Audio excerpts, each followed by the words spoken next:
Hi, my name is Geronda McCrae. The following presentation that you're going to see is to demonstrate prolonged exposure therapy. The patient that I have, his name is Jared.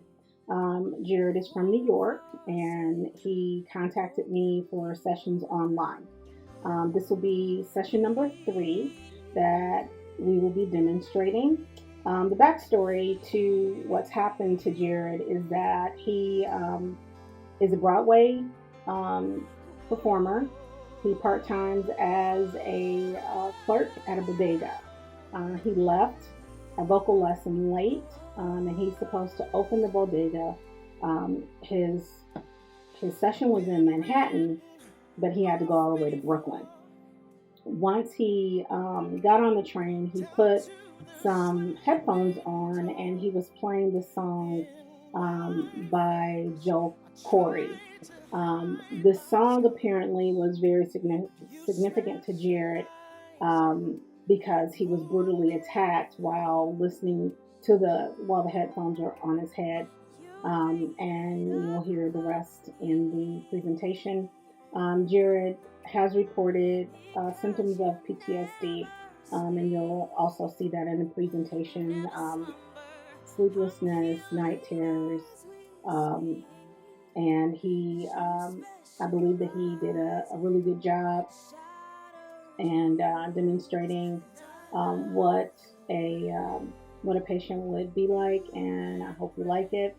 I tried my best. I was a little tired today, long day at work, but here we go. Hello. Hey, Jared. Hi, Geronda. How are you? I'm good. And yourself? Doing all right. Okay. Well, before we get started, I just wanted to remind you that I'm recording our session. Are you still okay with that? Yep. Okay. And then later I'll stop this recording and then I'll start a new one once we get to your exercises that we talked about last week. hmm Okay, so tell me, Jared, what's been going on since our last session? Not much. When was our last session? A week ago. Okay. Yeah. I mean, I've been. It's. I can't say I've been doing the best. I'm still pretty exhausted from the anxiety and not being able to sleep at all. Um, I just get upset at myself a lot. Just it's more upsetting for how long it's been, and I just feel like this fear of like not being able to be around people is just never going to go away, which is so annoying. And I'm just upsetting because now it's affecting my work because I'm not now I can't even audition for things or perform because like I'm so stressed out all the time and like I'm not able to like sleep, so I can't even memorize. Like I haven't even auditioned for anything in so long. I'm pretty sure my agents are going to drop me soon, but yeah, I'm just I keep going back in my head. I'm just thinking about all the things that I could have done better. I could have done to like stop it from happening. Like Mhm. if I would have like locked the door or fought back and stuff. But it's nothing much I can do. So I know I'm just trying the best I can. Well, I mean, it sounds like you're struggling there a bit, but the great thing is that you're here and we're going to go down this journey together and hopefully through going through this therapy, you'll start feeling better and less anxious. That's the goal. So I want to just encourage you to keep going with it. I know you might want to stop and don't think that this is working, but it is going to you are going to start feeling relief very soon, very soon. And the emotions that you're feeling are totally normal. Do you remember the handout that I gave you about the emotions? The Yeah. emotions, okay. So the anxiousness that you talked about and being, paranoid around other people, all those things are common reactions to someone who went through a horrific experience like you did. Mhm. So let's just go through, and I'm gonna lay out what this session is gonna be like. So the very first thing we're gonna do is, can you hear that? There's like a feedback. Are you can you hear okay over there, or am I? I'm fine. Is it a reverb? You can hear me okay? Okay. I'm good. All right. So um, the first thing that we're gonna do is we're just gonna go through, and we're gonna go through your homework from last week. After we go through your homework, we're just going to talk a bit and delve more into what Imagine exposure is, you know, how it's supposed to benefit you or how it's going to benefit you, and why it exists at all. After that, we're going to go ahead and take that leap and do the actual imaginal exposure. And then after that, together we're going to process any feelings that you're having um, directly following that exercise. And then after that, we will go over more homework. Sound good? Mm-hmm. Okay. Do you have any questions? Mm-hmm. So, all right, did you? We're going to talk about your homework. Did you listen to the tape session from last week? Yeah, I did, and I did. It wasn't the best. I didn't enjoy it that much. It wasn't. It didn't. I didn't really enjoy like hearing me hearing my voice like at that moment. It just wasn't fun for me.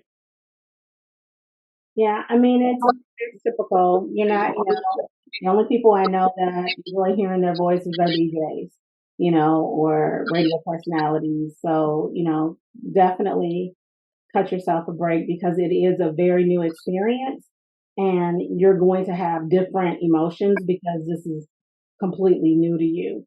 And so the purpose of listening to that tape is to really give yourself an opportunity to really revisit things that you might not have thought of, or that as you were talking, you may not have remembered. So, with the last session, we briefly went over, what happened from a high level, and was there any feelings that you had? I know that you said that, you didn't like it. Did you feel any way or?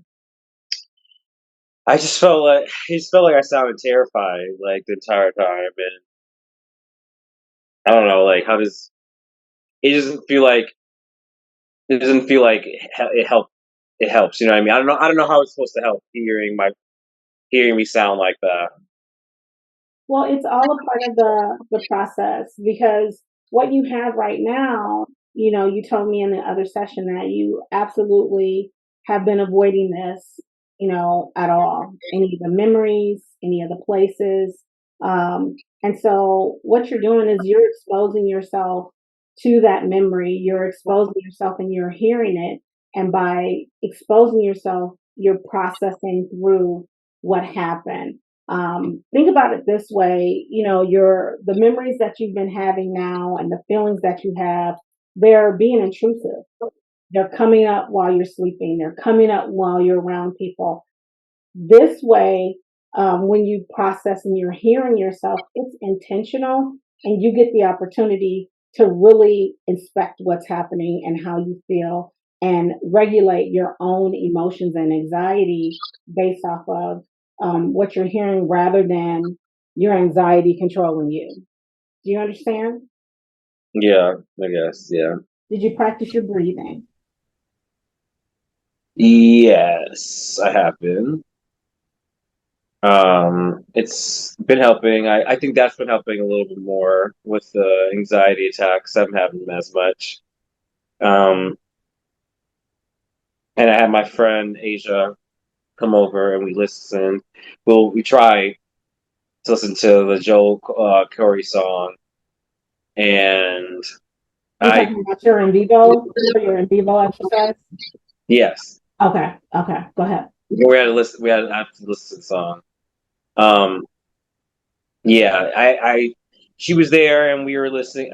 We were listening to music and then it came on, but I couldn't finish it. It just he just sent too much in many emotions through my body, and I just started feeling anxious, and then like we just wasn't it. It kind of dampened the mood, so he's turned it off. But the breathing separately has been helping a little bit. I guess. Did you write down your suds level when you were listening to the song again? Uh, I didn't. I forgot. Yeah, do you have your in vivo sheet there? Yeah, I think. Um, I think it was. Let me see. Yeah, this is at like 70. Okay, it started out at 70, and then what did you peak out at? Probably like not even like probably around 85 or so. It wasn't long. Okay, We didn't get through the whole song. okay, and then once you finished and stopped, what was your suds level once you stopped? It was higher, probably like in the 85, 90. Okay, so yeah, it's going to be important. You got to go through the whole thing. So the anxiety goes up. You're feeling anxious. You're feeling, discomfort. And then what we want you to do is stay there, and then you come down because the I want you to remember that the memory and the feelings you're having is the past. You're not in any danger anymore.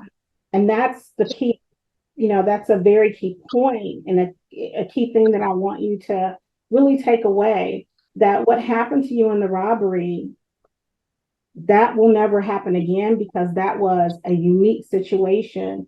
But today, it can't harm you. It can't hurt you. Mm. Do you have any questions about that?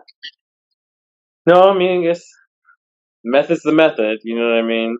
Like it just isn't easy at all to do. But I guess I'll keep on trying because I'd want to be able to do things again. Okay. Okay. Well, I think it's probably a good idea that maybe we can talk about it at the end, that we try it again. Because you did, when we did your in vivo hierarchy, you said that the goal was for you to go back to the bodega and to at least talk to the owner again. You haven't talked to him, and he's a family friend that you were working at that bodega, and you would like to talk to him because you haven't seen him since everything happened. And then, lower than that is to actually go to Brooklyn. And so we got to work up towards that. So listening to the song when you select it as a starting point, I think it's great. We'll just keep trying. I mean, it's the fact that you at least made the attempt. I know this isn't going to be easy. So very, very proud of you. Thank you. You're welcome. You're welcome. What I want you to do is think about this. If you went to a great restaurant and they brought you the food, it looked amazing, but unfortunately the food was spoiled. You ate it and you got food poisoning. So have you ever had food poisoning before? Yes. Okay. So do you remember that feeling? Yes. Okay. And how did you feel? Horrible. Okay. Was there any pains that you had, or Yes. I mean, in my stomach and okay. So the pain and the sick feeling that you had, or the nausea maybe, didn't go away until what? Until you digested it. So what happens is every time we're avoiding things, you're essentially, it's spoiling you on the inside, and it's not going to go away until it's digested. And that's when it's processed. And that's, the steps that you're taking now. But avoidance is not going to make the memories go away. We're just going to talk a little bit more, or I'm going to share what imaginal exposure, the exercise itself is, and why it's important, because going to pretty much be the remainder of this session. And I just really want you to understand. I don't want you to kind of, go through the motions, but to really understand what's happening. It's an important session because number one, it allows you to recall what happened to you intentionally. You're the one who is controlling that thought and that memory, right? So as you're recalling it, you're describing and thinking about what happened at that time, what you smelled, how your body felt, any bodily sensations that you had, any thoughts or fears.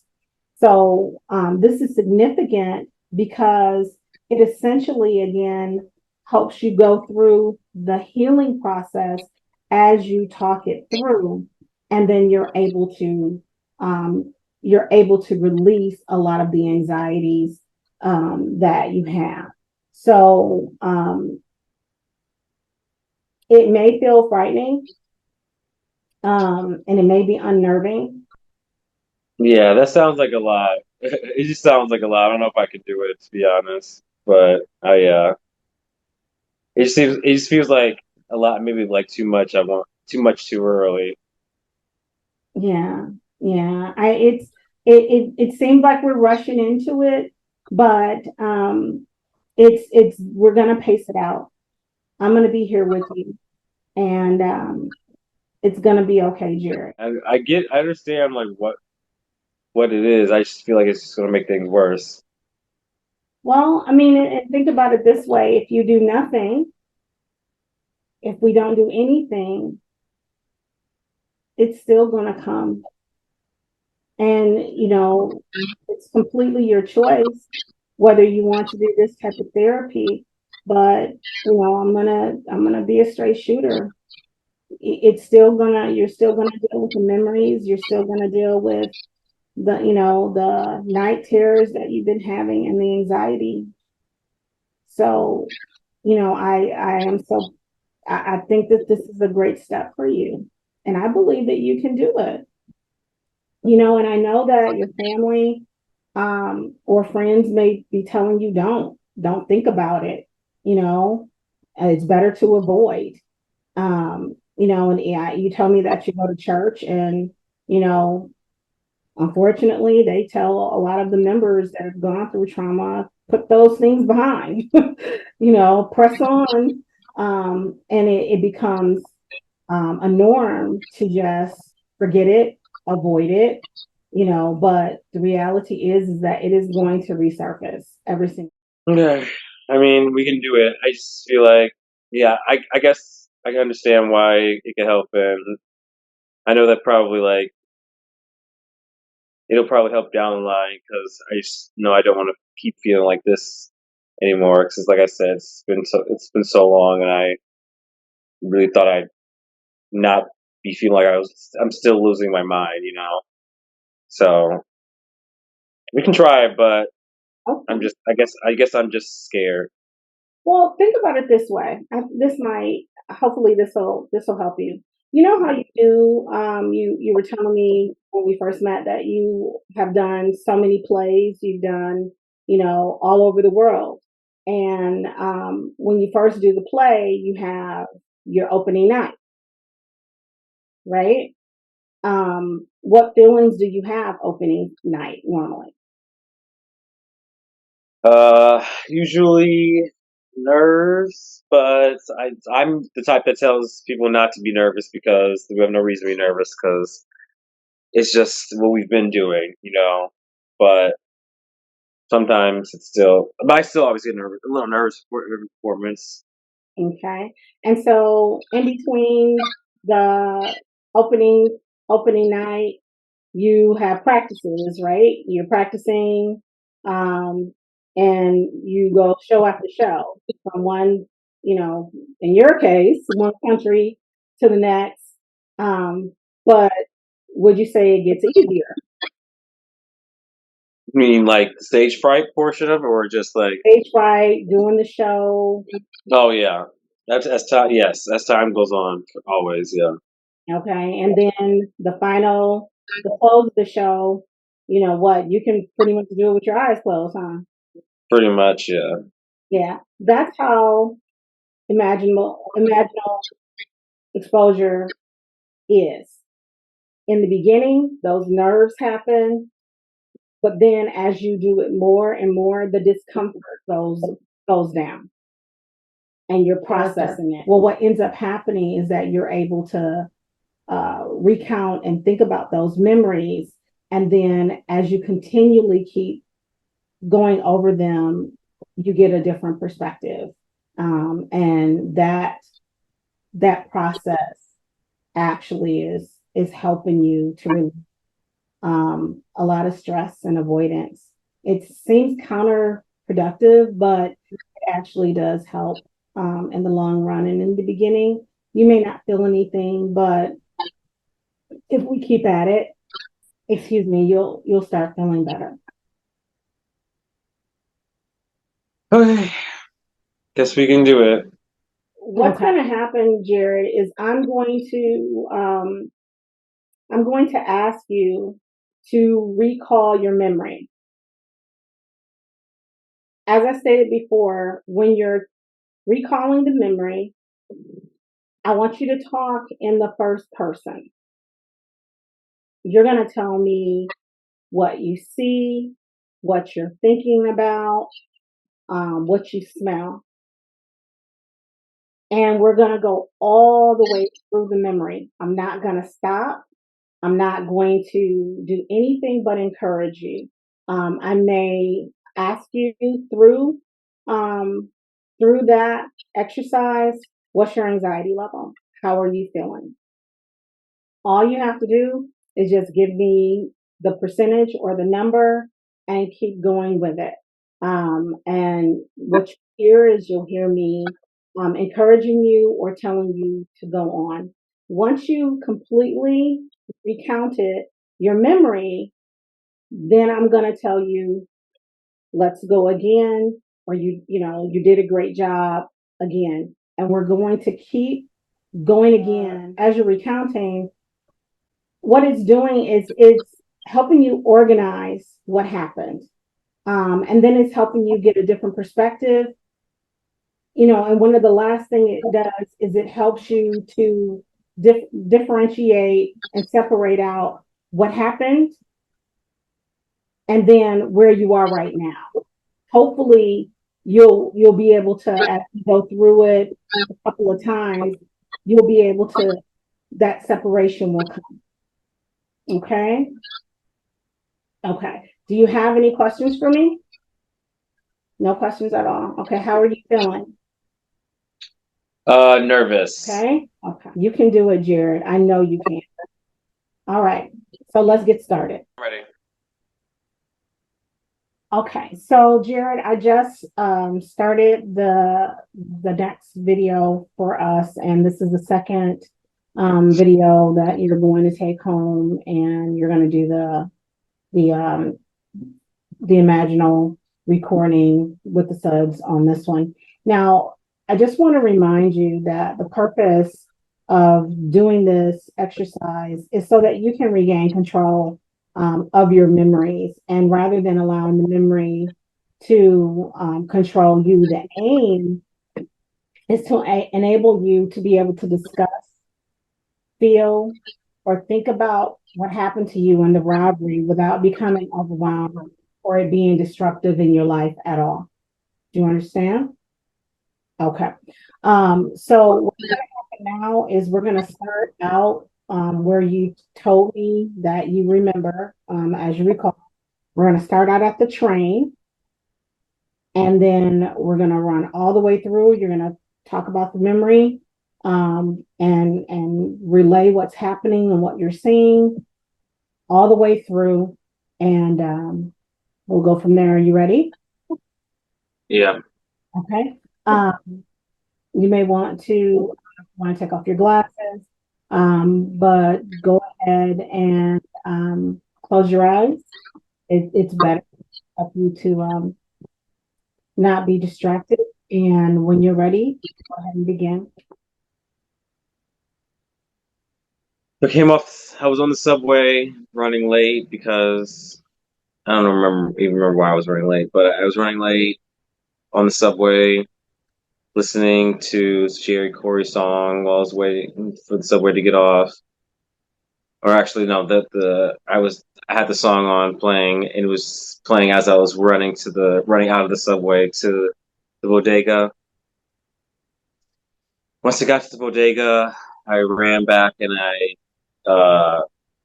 locked the door and ran back to the back so I could put my stuff back. You're doing good. You're doing good. And then I came back, and then there was someone standing there with a gun, asking or demanding me to give him money in the register. Keep going. Keep going with it. You're doing great. And I remember him; he was big, and I told him that we didn't have it. The store just opened, so there was no money in the register. All I had was there's probably only like $100 in there, and he didn't believe me. So he started yelling, and then he took, then he started hitting me, You're doing good, Jared. Stay with and and telling me I was lying. Put his gun like right around my face, and then asked me again where it was. I didn't know, so he started hitting me, and I What's remember your anxiety level right now? 95. Okay. Okay. And what else happened? And then he kept hitting me, and I tried not to fight back, or I was just letting him hit me first, try and tell him to stop. But then I remember just like there was a lot of blood, and I remember I felt a crack around my jaw from like hitting me in the gun, and I started like fighting back, and then he started hitting me again, and then next thing I remember, I heard a gunshot,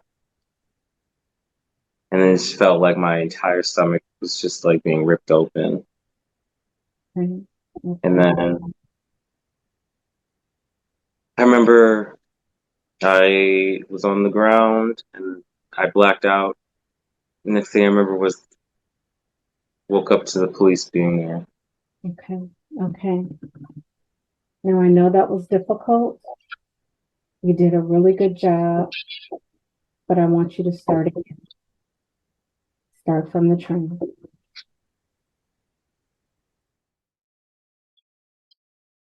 Okay, so now, Jared, we're just going to process um, the experience that you just had.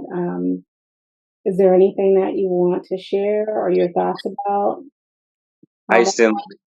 I don't know. I just didn't like it. I just felt like I was as much as you say it's like good to talk about. I don't enjoy talking about it, especially like in detail. Especially when I just feel like I don't want to. Yeah, I mean, of course, going through this process, it's not going to be easy. It is very, very difficult. But it's that difficult piece of it that's going to bring the most healing and the most processing. But you did a really great job. A couple of times you were kind of rapidly going through it, and hopefully, as time goes on, you'll be able to really get slowly go through it. I could see that, you were a little uptight. What did you feel? I felt like the feeling of like the anxiousness again in my heart, and like just felt like it's clammy and sweating, and just and it's anytime I talk about it, I just don't. I feel like a very visceral, like bad feeling. Yeah, and it's you're going to have a range of emotions right now.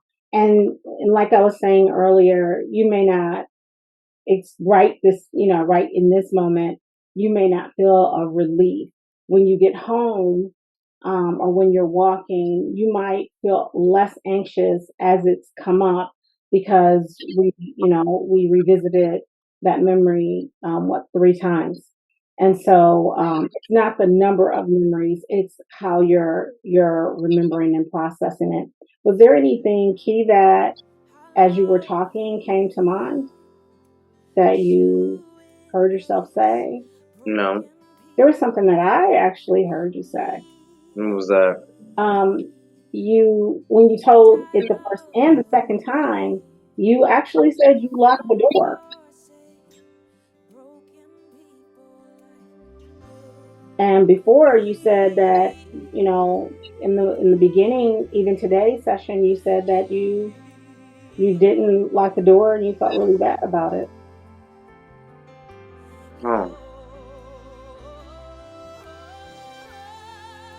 I guess I did. I didn't realize that. Yeah, you did. You did. And something else you said you fought back both when we recounted the second time. You said you did fight back. Hmm. What do you think about that? It's interesting. It gets interesting, and I guess I guess it brings about an intense feeling because I guess I didn't realize that I actually was like fighting back, and I thought I was just like taking it. So I guess it makes me feel like I actually was like fighting for myself, and I was facing my fears. So Yeah, and you were saying that you felt like this was all your fault because you locked the door. yeah, yeah. So it doesn't make it feel better that he got in if I did lock the door, but I guess it makes me feel better to know that I did everything that I was supposed to do. And as we go through, in the next few sessions, the next coming sessions, that's going to happen more. That's going to happen a lot more. Where something that you thought about the robbery may not necessarily have been happen. So it's based off of the perspective, and that's what that exercise does for us. Okay. Do you have any thoughts? Any questions there? All right. Okay. Well, again, I'm so proud of you. You did an amazing job. I know that it was difficult, and I know that it was really, really hard, but you really knocked it out of the park. And I know that you're going to start feeling a lot better. So let's go into your homework. Now with the in vivo, you want to do the song. We pretty much settled that you want to try listening to that song that you were listening to on the sub, and once you get into the bodega. Yeah, I'll try. Okay. Don't forget to write down your set scores before the highest score and then after, and we'll go through that next week. And then you're going to listen to the 2 tapes. You're going to listen to the session tape, and you're going to listen to the in vivo. Technically, it's going to be 3 because I started the first one, stopped, and then started again. So you'll get 3 links, and then you're going to use handout 6 to record what you're hearing on each of those tapes. Okay. Do you have any other questions or thoughts about what happened in our session today? No. Okay. I'm really proud of you. Thanks, Rhonda. Appreciate you. I appreciate you. You're a survivor. You're a survivor, Jarrett. And we're gonna get you back on that stage. Thank you. I hope so. Okay. So next week, about the same time, 5 o'clock work for you? Yeah, that works. Okay. And then remember, don't listen to that tape when? Don't listen to the recording. With other people. And Don't listen to with around other people. okay. And before you go to bed? Before I go to bed, yes. Or when you're driving or distracted? When Okay. All right. Well, we'll see you next week. All right, thank you, Geronda. I appreciate you. Oh, I appreciate you, Jared. Bye bye. Bye. Well, hope you enjoyed the demonstration. I apologize for that feedback. I don't know where it was coming from. Um, I have no idea. This is the self-evaluation portion of my video. I'm just going to go over the things that I feel like I did well, the things that I'm not sure of, and I would love your input and feedback. You can tell me what you think.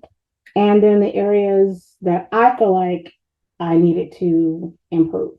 So, the things that I did well, I feel like I acknowledged Jared, his courage. I was very encouraging. I feel like throughout the session, I was really trying to be intentional, as FOA has suggested, making sure that I'm aligning with him and letting him know that he's okay, especially when he didn't do his homework. Um, and I know that that's something that I should have addressed a little bit more, but um, because it was my first time doing it, I didn't want to be a stickler. I did listen closely to what Jared had to say. That was something else that I felt like I did well. I heard his concerns and I was empathetic to those concerns. I feel like I gave him positive feedback throughout. There were moments, even when he didn't do the homework and listen to the music, I did say, okay, well, at least you tried. Um, I tried my best even through the actual imaginal um, exercise. I tried to be positive, especially when he was showing apprehension, to let him know that I felt like he could really do it. I was collaborative. Um, During the homework, I allowed him to, let me know if, he wanted to go forward with the song that he had selected. Um, I believe that we processed really, really well. I think that that section, um, afterwards, it was really good. He was able to go through. Now it could have been a little better because he was. I did not do a good job at kind of making him pause a bit and telling me what he was feeling and tell me, what he saw and how it felt. I'm gonna have to work on that a little bit because I was uneasy. I just felt like I was being rude and talking over him, and I think I did it one time before, and he got agitated, so I just backed off. Okay. Explaining instructions. I feel like I did that well. He seemed to understand what I was saying. I tried to be as descriptive as I could throughout that portion. Things I'm not sure about that I would love your input. Um, I'm not sure that the scenario that I gave him was actually appropriate. He was an actor, so I thought, hey, let's just incorporate that to see if he can identify better. You can let me know if using that scenario was something that was good. I think I spent too much time, way too much time, I think, on the rationale for the exposure. I I talked so long, I was tired of hearing myself talk. But you let me know. You might have thought I did a really good job. Um, the last one I'm not so sure about is I didn't, and I think I didn't pace out that encouragement. So as he was sharing his story, he was going so fast And, I wanted to say, keep going. And I did the two times, but I didn't. I just ended up being a spectator and listening, and then just really listening, which is kind of part of my traditional job, not to interrupt. So I kind of fell back into that, and I need to do better. Um, I think I needed to do better at that. So, areas of improvement. Number one, learn how to say the word imaginal. Imaginal. It won't roll off my tongue. So that was very difficult for me. And you notice it throughout. I kept like stumbling over it, and I just wanted to say exercise, but that was like the number one thing I need to improve. The next one, I thought I was overwhelming him with information, and the book, um, the textbook really, it says that we're supposed to do it. I just think I spent too much time. I think I went over the allotted amount of time that it recommended, even though it was 35 minutes. So maybe it just felt like a long time for me. But with the rationale being 10 to 15 minutes, I don't know. I'd have to go back again to see, but I just feel like it was just dragging out. He was listening, but for me, it felt like it was dragging out. Demonstrating knowledge and expertise about the prolonged exposure therapy. I don't think I did that good. I when it came time for me to explain how the healing and the processing goes, I really I stumbled a lot, and I kept repeating myself. So I could have really been a lot. I could have done a lot better with sharing that bit of information. Um, I feel like when Jared showed doubt, that he didn't think it was going to work, my knee jerk reaction was, well, hey, you're not doing anything now, which I'm pretty positive I shouldn't have done that.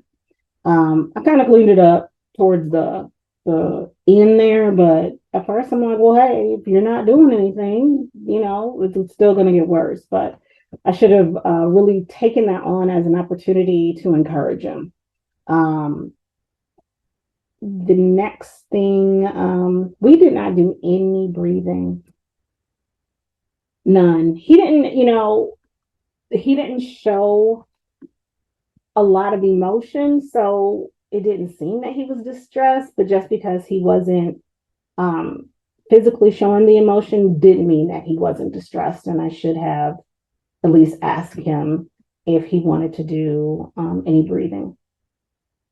um I mixed up the names of the handouts. I think I might have cut that out. Anyway, um, I mixed up the names of the handouts. I was like, just, I was wrong.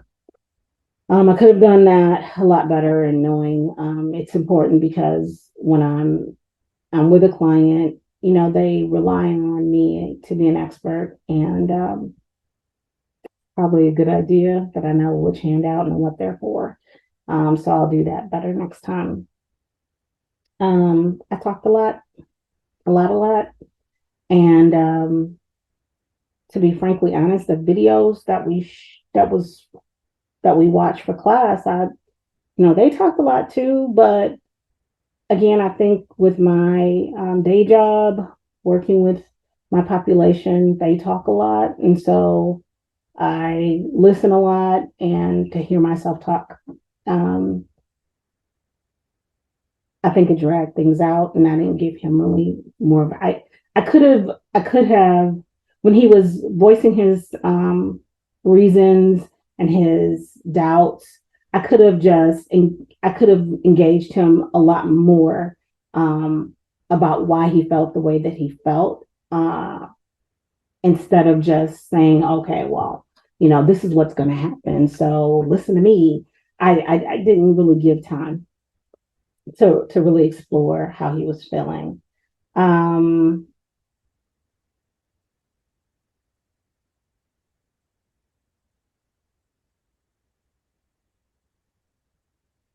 I didn't ask him how he felt. Um, while, again, and I think I mentioned this before, while he was going through the exercise, um, I didn't say, how do you feel? What do you see? What do you smell? You know, I didn't go into that, and I'm gonna give myself some grace. This is my first time actually doing it, but overall, I feel like I met the outline criteria for holding a session 3. Um, I believe that I demonstrated that that the process does work, and I showed how the different perspectives, once you get into the exercise, the actual exposure, it can bring some really important things out. Um, I was nervous. I was really, really nervous doing it, and I hope that my takeaway from all of this is to really get more familiar with terminology, and just working on explaining it a whole lot better. I think I did. I think I did, and I might just be overthinking it, but that's it. Um, I just wanted to tell Dr. Whitney that this has been a great experience. And I hope everyone has an amazing rest of your semester. Bye.